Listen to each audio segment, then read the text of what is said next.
Hello everyone.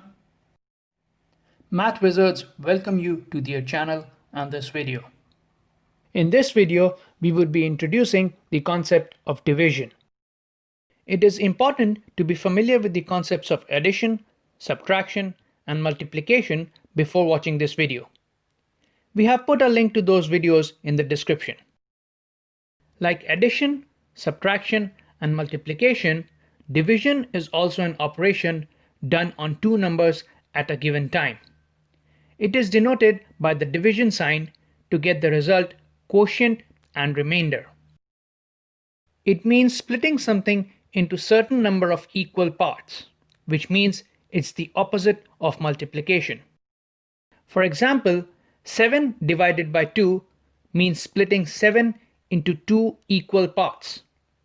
It can also be written as 7 by 2 or 7 over 2. The number over the line is called the numerator or the dividend, while the number below the line is called the denominator or the divisor. We can visualize this operation using rings. So 7 need to be divided into two parts. We get a set of 7 rings which we will divide into 2 rows. Now we place one ring in each row at the same time. We do this until we can't do it anymore. As you can see, just one ring is left, so we can't place one ring in each row anymore. Now we count how many rings each row contains. Each row has 3 rings, which is a part of the answer for this division. It's called the quotient. The number of rings left over, which is 1 in this case, is called the remainder. The answer written in this form is called a mixed fraction. We can also write it as a sum of 3 and 1 over 2.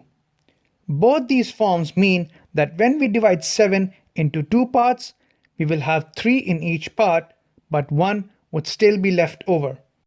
This is one of the simplest ways of visualization of division. While dividing, the order of numbers is important. Let's keep this result to the side for reference and let's see what result we get when we interchange the two numbers. We have 2 rings and we are trying to place equal number of rings in each of the 7 rows. We can't place even 1 in each row, so we get 0 as the quotient while 2 is left over as the remainder. This result is different from the result we had when we were calculating 7 over 2. Division has an important property, the distributive property, which states that dividing a sum of addends by a number would be the same as dividing the addends by that number and adding them up. Let's take an example, 6 over 2. One way is that we can calculate 6 over 2 as we have been doing so far.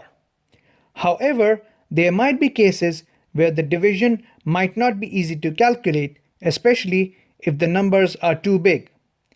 In that case, it might be easier if we split the calculation into 2 or more smaller parts.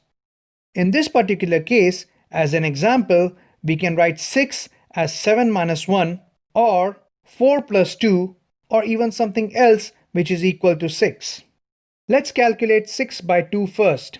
We have a set of 6 rings to be split into 2 rows. We get 3 as the quotient and 0 as the remainder.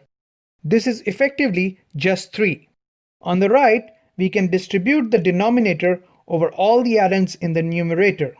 This would effectively change our calculation to 2 divisions and their sum. We calculate the division of 4 over 2 first. We get 2 as the quotient and 0 as the remainder, which means the result is 2. Now on to the second part, 2 divided by 2. We get 1 as the quotient and 0 as the remainder, which means 1 is the result. This result would be added to the result obtained previously to get 3 as the result of the entire calculation. This is exactly what we obtained on the left side. It is important to remember that the distributive property works only when we distribute the denominator over the addends in the numerator. we cannot distribute the numerator over the addends in the denominator. Let's recall what we have learned in this video. Division is the splitting of something into certain number of equal parts. Order of the numbers is important while performing division. Distributive property of division states that dividing the sum of addends by a number is the same as individually dividing each addend by the number and adding the results. In the next video, we will be talking about the addition of decimal numbers. So, feel free to drop your comments and suggestions.